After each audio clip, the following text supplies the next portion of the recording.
collaboration with the Cyprus Mail. This is the Cyprus News Digest with Rosie Charalambous.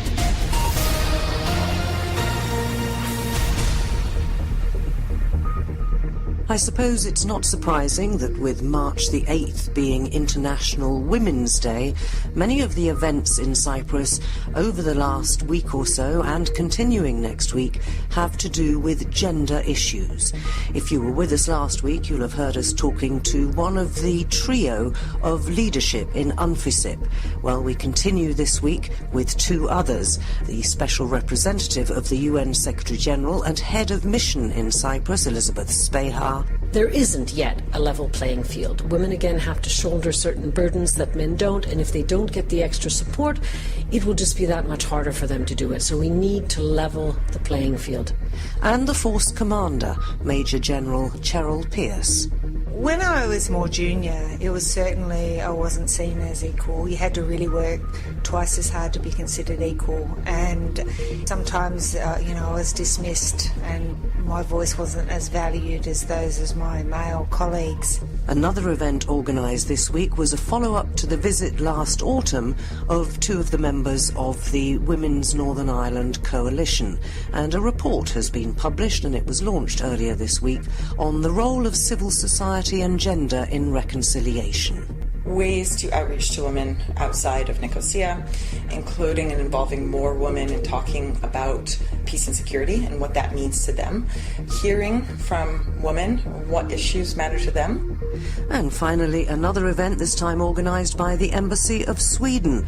It was a photographic exhibition entitled Swedish Dads and Cypriot Dads, photo exhibitions about modern fatherhood, taking a look at paternity leave and the role of fathers in family life. As a parent, you can take 480 days of parental leave with 80% of your salary, and many employers will pay up to 90% as an extra bonus. The exhibition was opened by our Foreign Minister, who says the whole country can benefit if we improve paternity leave in Cyprus. In order to have a healthy political system, to have a healthy economy, to have a healthy society, you need this kind of policies. Last week we spoke to one of the trio of women who head UNFICYP, and this week we follow on from that. The head of mission is Elizabeth Spehar, and after she'd been speaking at that event, she outlined to me some of the points she tried to make. One of the points that I made, quoting someone else, is that girls are often, and women for that matter, are seen as aggressive, unhelpful, not particularly pleasant if they raise their voice and actually make their points and make themselves heard.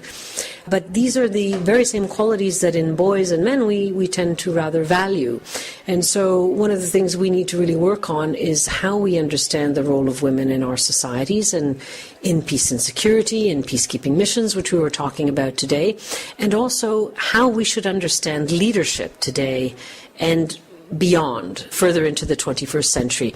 So one of the things that I'm really interested in exploring is how, for example, in UNFICYP, with 3 female leaders in our peacekeeping mission, myself as a head of mission, my force commander who is a woman, so heading the military, and my senior police advisor who is heading our police, how we can together work to shape leadership in the 21st century. So how our experiences, our knowledge, and our own view of how to be a leader can help to shape a different type of leadership that I think will probably be more effective as we go along, because we need to have the experience of men but also women, and to see what is it that really makes an effective leader today. I think without the women's perspective, you are not going to have an effective leadership.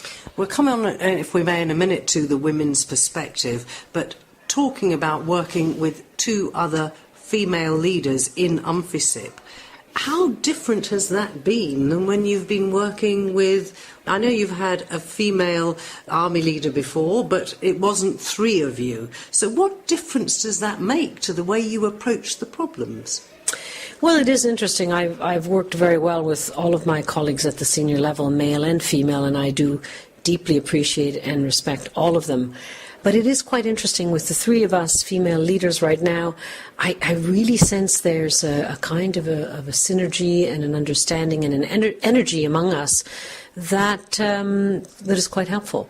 And we work in a very collegial way. Our force commander, General Charalambous, was talking about the fact that even though in the military you're taught certain leadership skills that are very top-down and very directive, and sometimes you absolutely need to work in that fashion, she mentioned that she herself is naturally a much more collaborative type of leader, and that she also mentioned that perhaps that may have to do in part with her experience as growing up as a girl and a woman.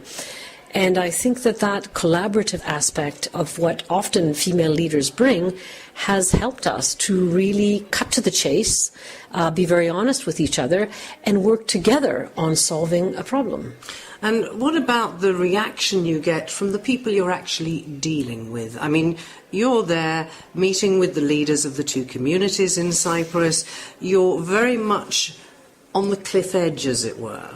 So what do you think that you can bring that possibly some of your predecessors, and we've had enough of them, heaven knows, over the years, were perhaps not able to bring?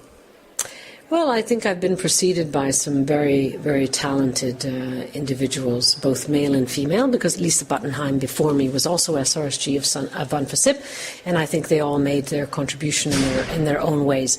What I simply would say is that I think that my own experience, having actually dealt with the Cyprus problem for a long time over the years, starting in New York and now here, in my particular experience as a woman and as a female leader for many years, I think that brings something useful to the mix, and I hope that is appreciated by the leaders and by others here. Now, the other thing that came out during the discussion was the fact that, of course, women have other duties that are expected of them. You've been there, you've done that. How difficult does that make your job as a female leader? You've obviously got to be quite creative about how you manage both your job and your family commitments. Right. I mean, I think you need to be both creative as well as energetic. You have to put in a lot of time, and in a way you're always on, because you're either on with your job, and this particular job frankly knows no time limits, and you are on in terms of your family obligations. Now men can have similar situations, but as I said in my remarks, in all societies it simply remains the case that women are expected to shoulder the lion's share of family duties. And even in some of the most egalitarian societies where men and women are really fairly equal in many respects, women still do the lion's share of the work of the housework at home and the child rearing and shuttling children back and forth or caring for elderly parents and so forth. And so it truly takes, again, a lot of dedication and a lot of energy. But what I will hope that it will also lead to is that our governments, our policymakers realize, and the policymakers in the UN in my case, that there will be increasing realization that we simply have to have better policies in place. We have to have more family-friendly policies that will ease and support, that will ease the burden, not just for women, but also for men, for their partners, and so on, so that we can all serve in the best of our capacity. Now, Antonio Guterres has been very clear on his aims for gender equality, for improving the percentage of women in top and leadership positions. So what do you think that the UN, for a start, could do, which might be the catalyst for even private corporations or other governments to follow suit? Yeah, well, I think again, and we are looking into this as UN, much more family-friendly policies, so better parental leave, better conditions for people who are going to be serving in non-family duty stations, and so on, so that there's really a level playing field. Because the problem is that at the end of the day, I personally feel that for women and men, trying to really do their utmost in some of these top positions with a lot of pressures and a lot of hours that they need to put in, there isn't yet a level playing field. Women, again, have to shoulder certain burdens that men don't, and if they don't get the extra support, it will just be that much harder for them to do it. So we need to level the playing field through policies and through affirmative action. So I really hope we'll be moving in that respect. That's Elizabeth Speha, the UN Secretary-General's Special Representative in Cyprus and head of UNFICYP. And the third leader of that UNFICYP trio is Major General Charalambous from Australia. So tell us a bit about the message that you were trying to get across today, because a woman in the army is perhaps not so unusual these days, but when you joined, I bet it wasn't quite as usual. No, look, it wasn't. When I first joined, we were really a minority, and all our processes and procedures and the biases were there, the behaviours. It just didn't align to who I was and what I believed in and stood for, and it has taken, 30 years, and now I'm really passionate about giving back and helping develop both our policies, our initiatives, and our junior officers and soldiers, females, to be the best they can be and provide them the environment to achieve their goals. What made you want to join the army in the first place? Well, twofold. One, I lived in a small country town, and I didn't want to be married by 20 and have 2.4 children and do the same thing year out. But bigger than that was I wanted to be part of something bigger than myself and to serve. And how have you served over those years? Because you've had a career progression which has been, particularly in the last few years, pretty amazing. Look, I look back now and I go, oh my gosh, all the opportunities I've had, but each job has been an opportunity and then a choice to take that appointment, and I have no regrets, and it's been a full range, both domestically and internationally, to serve my country, and both in command appointments, which is what I'm doing now, and also in training to develop our future officers and those staff appointments. So it's been really a journey over that time, and one that I've learnt at every step of the way. I've always learnt something new, and I always see as that everything's about its opportunities and challenges going forward. So it's been a great, I'd say, journey. But one of the challenges, of course, is trying to be a mother at the same time as being an army officer. Now, how did you handle that? I'll start the other way. I look back and go, they are my priority, and I am so proud of what my two daughters have achieved and who they are. And actually, when they were born, it was like, over my dead body will anyone touch my daughters. And it's wanting it all and working really hard to be the best I could be at being a mum and being an army officer. I had the mother's guilt, I had the work guilt. I had a great support network of girlfriends who were in the same boat, and we were just each other's advocates and inspiration to help us get through, and having them being part of my world nearly every day is just something that I thrive on, and it's really, as a mother, is what I love being. Now, things have changed since you first joined, and you're now commander of a pretty large force here in Cyprus, and I'm sure you've been commander in other places as well. How do the men view you and treat you? I know they can't treat you disrespectfully because you're the commanding officer or whatever, but have you ever come across a sort of, we're taking orders from a woman? I know it's changed now, but I wonder a few years ago whether that might have been the case. Look, when I was more junior, it was certainly, I wasn't seen as equal. You had to really work, as they say, twice as hard to be considered equal, and it was sometimes, I was dismissed, and my voice wasn't as valued as those as my male colleagues. As I've got more senior and I talk about the value of respect, I find that if I empower those around me, it really is gender neutral, and it doesn't matter who I am or by gender. It's actually about respect. I found when I was in Afghanistan that there was a number of the males who didn't see me as equal, but for those, I didn't let it get to me. It was about going, well, that's their choice, but I had so many wonderful people around that it didn't affect what I was doing or what I was trying to achieve. Here in UNFICYP, it's a great team. Everyone respects each other for what they are as an individual, and that is not based on your gender. So what is it that a woman brings to a senior army position that perhaps a man might not? I've never been a man, so I can't say what they wouldn't bring. But you've dealt with many men in those positions, and I'm sure you approach have. things differently. Look, I feel that it's about a team. It's not about what my mark, my legacy. It's about what we achieve as a team, and that collaborative approach and empowering all, I think, is something that resonates more with females than it does with males. There is not as much ego, I have found, that's involved in that. But do males respond positively to that sort of approach? The more senior it has, yes, I believe they do. They see the strengths that we have, and I've actually had male colleagues who have said to me, gee, I wish I had some of those attributes that you have in bringing a group together to be able to get an outcome collectively versus actually just a testosterone-based of survival of the fittest approach, which they use rank to achieve the effect versus actually let's make a decision by all to get there. So the competitiveness that we associate very often with male authority is in a sense undermined to bring together a team to achieve an end. It's a great way of putting it, and I have a bunch of female colleagues who are also my really close friends, and we get together, we make the effort to get together, and we empower each other, and we can achieve great outcomes collectively for our organisation because we're not competitive against each other, we're each other's biggest supporters. Now, I know you've just arrived in Cyprus, but finally just tell me, what are your hopes for your tenure here?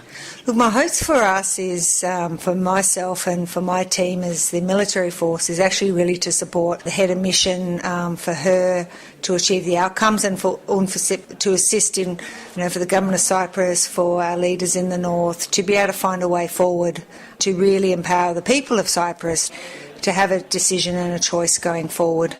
Major General Charalambous, who is the commander of the armed forces in UNFICIP. And staying with the issue of gender, earlier this week there was a meeting in the buffer zone entitled The Role of Civil Society and Gender in Reconciliation. Lessons from the Good Friday Agreement. It was the presentation of the report that followed on from the visit to the island last year of two of the Northern Ireland Women's Coalition movement, and it concentrated on the themes that emerged during that visit, the key messages and the suggestions for progress on the Cyprus issue. Lauren McAllister from UNFICIP told me more. The report tries to capture some of the emerging themes that arose from the meetings that happened last year. Last year's visit was partly screenings of Wave Goodbye to Dinosaurs, followed by some discussions with the protagonists in the film, as well as more strategic meetings with different interest groups on the island.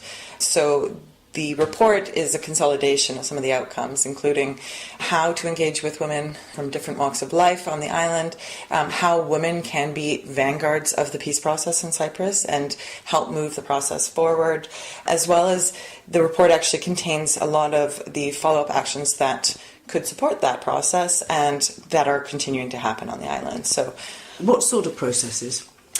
For example, some of the themes that have been coming out in general are ways to outreach to women outside of Nicosia, including and involving more women in talking about peace and security and what that means to them, hearing from women what issues matter to them, and trying to mobilize women around common issues of concern. This has been some work that's been undertaken by a number of different civil society organizations. It's something that UNFICIP is supporting. That is one aspect. Another is looking at how women can actually be active in calling for a resumption of a process. And I think SRSG Elizabeth Spehar has been repeatedly reiterating how in the absence of a formal process at the moment, how women can fill that space and have their voices heard. Do you think Cypriot women on both sides of the divide are ready to fill that space? It seems to be a small but committed group who've been working for this for years, and I would suggest that unless you can broaden the grassroots base, as it were, it doesn't stand much chance of success. Well, we've noticed, for example, we've been co-supporting the Women's Walks, which is a platform for women to come together, both to meet one another and then to discuss some issues of concern. And what we've seen in the past year is a real resurgence in interest from women and outside of Nicosia as well to participate in that platform. For example, in early 2018, one walk that we had about 60 participants, and in our last walk in January we had over 110. Not only that, we also had women coming from different areas of the island to participate in the walk. And now you're taking the walks And now out we're taking the walk on the road. Yeah. So we'll be having the next walk on the 16th of March in Skarinu village. And we're not trying to take the walk out and have the same people, but also involve a different group of women. So, these are the efforts that we're trying to take to outreach. And what we've noticed is that women are very enthusiastic. And we noticed that during the Wave Goodbye to Dinosaurs screening in Famagusta last year as well. The group of women that were part of that event were incredibly engaged and interested in talking about these issues. Now, what about the role of the Technical Committee on Gender Equality? Because that surely should be leading the way and coming up with projects and plans. Do you know what's in the pipeline? Well, tonight's event is an opportunity for the Technical Committee to discuss that. I think that they were part of the previous visit of the Northern Ireland Women's Coalition. And I know that there has been a lot of discussion in the months since about what that looks like moving forward. The Security Council, the most recent mandate renewal for UNFICIP, also does call for the revitalization of the committee, and there has been a lot of discussion on that. So I think we look forward to hearing what follow-up actions they have planned for us tonight. That is Lauren McAllister from UNFICIP, who was at that event earlier in the week. The role of civil society and gender in reconciliation. Lessons from the Good Friday Agreement. Earlier this week at the CVAR in Old Nicosia, an exhibition entitled Swedish Dads and Cypriot Dads was opened by the Swedish Embassy and Her Excellency Anna Olsen Wrang, who is Ambassador of Sweden to Cyprus. She's here to tell us what it's all about. It's all part of those events I mentioned at the beginning of the programme, which are marking International Women's Day, but this is very much about men as well. So Anna, thanks for joining us. What's the idea behind this exhibition? Well, the idea is to celebrate modern fatherhood, and we wanted to do that in the days leading up to International Women's Day, because we know that gender equality and the possibility for fathers to be on parental leave is so important for gender equality in the family, in the workplace, and in society as a whole. It's interesting because a lot of people think, International Women's Day, it's all about women claiming gender equality. Now, Sweden has an excellent reputation as somewhere that, as Elizabeth Spahar said earlier in the programme, the playing field is more level. She said one of the things we have to do is level the playing field if we're to achieve gender equality. Can you tell us a bit about the Swedish model? Well, we have one of the world's most generous parental leave insurance schemes, and we have had a generous system for quite a while. As a parent, you can take 480 days of parental leave with 80% of your salary, and many employers will pay up to 90% as an extra bonus. And part of these days are earmarked for the father and others for the other parent. So fathers are encouraged to also be on parental leave. However, only 14% of parents in Sweden split equally these days that we are entitled to. And if we continue at this speed, we will only achieve full parity in splitting equally in 2030 something. So we have a way to go, but we have come a bit along on the journey. What about the employers in this equation? Because in a lot of countries where there's very little, if any, parental leave, they tend to be shouting the loudest when it's proposed to say we can't afford it. So how come in Sweden business people seem to manage to actually encourage it? I think the narrative in Sweden from the side of politicians in particular and some gender champions have been that gender equality is good for everyone. It's smart economics. It's good for a country's economy when women can participate in business and the economy in the same way that men can. And when you think about it, it's quite logical.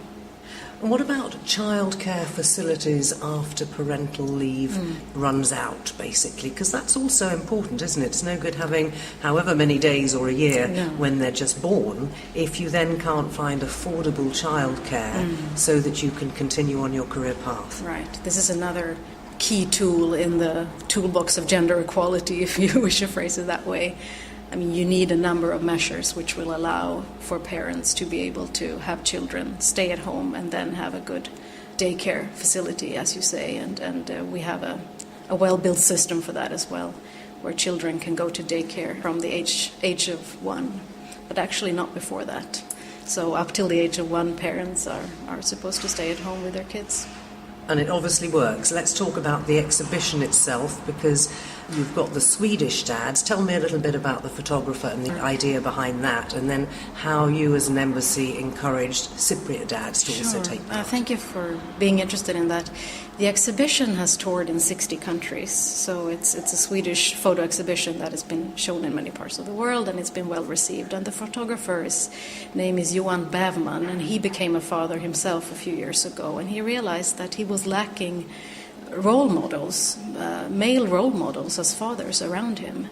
So he decided to go out there and find some role models, and he took photos of them in their everyday life when they were on parental leave, and all the fathers were on parental leave for at least 6 months. That was the criteria. He turned it into a photo book, which then turned into an exhibition.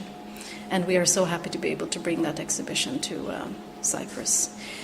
Then we decided also to add a Cypriot leg to this, where we launched a local photo contest, where we invited fathers in Cyprus to contribute with their pictures, which should say something about the way they view their role as fathers. And we encourage them to send in everyday pictures, not the glossy picture on holiday or the special moment at the carnival, but the everyday joys and struggles of fatherhood and what this means to them. And how was the response to that? Because you've got quite a lot of photos in the exhibition. Yes, we were overwhelmed by the response. We received a number of wonderful photos, and in the end we have chosen to display 12 here.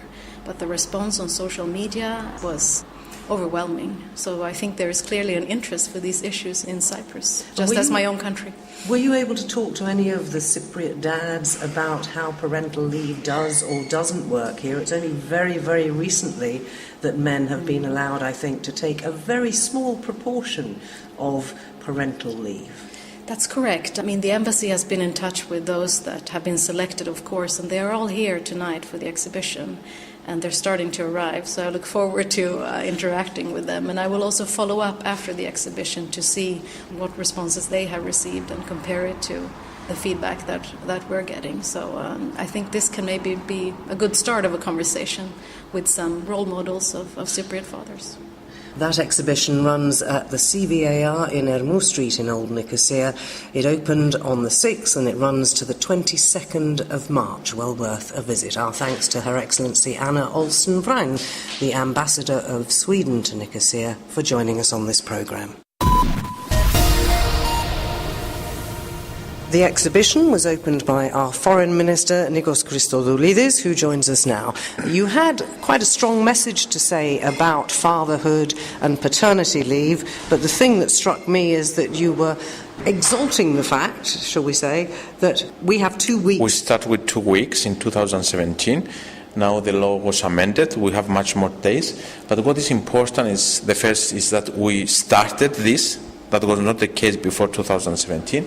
And the second, and that is why I'm here tonight, is to learn the best practice for our friends in the European Union, like Sweden. And it seems to me that from the comments written underneath the photographs, it's very obvious what the advantages are, both in familial terms, which therefore means mental health terms, in bringing a family together, so maybe less divorce, in giving kids the confidence to rely on both, not just one parent, usually the mother.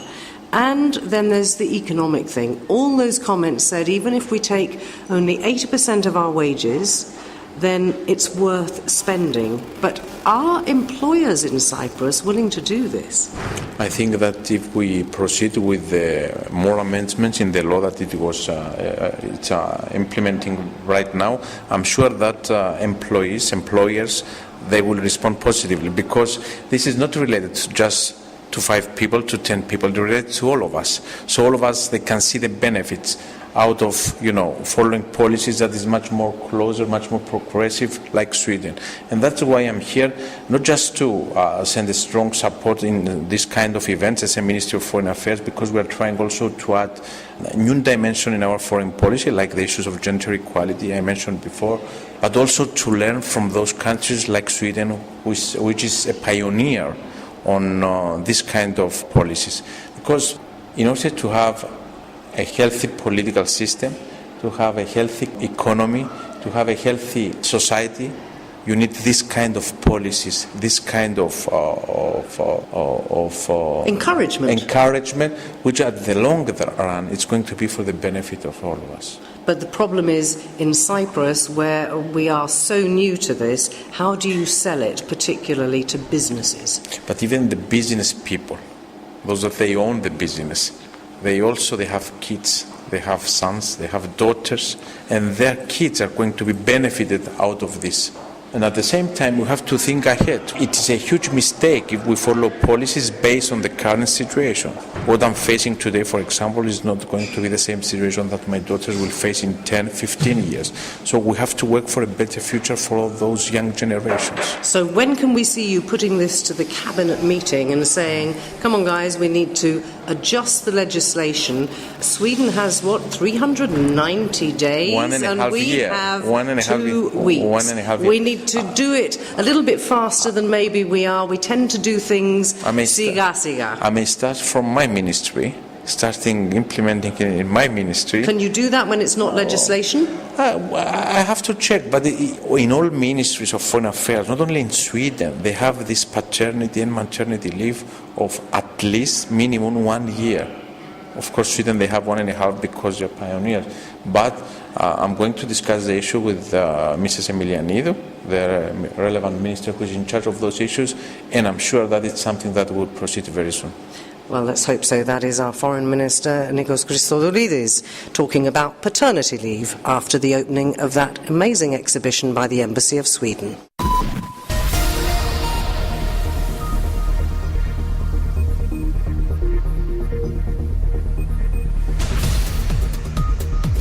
Well, that about wraps up this edition of the Cyprus News Digest. Many thanks for your company. Hope you'll join me next week. Till we meet again, take care and God bless. Bye-bye now.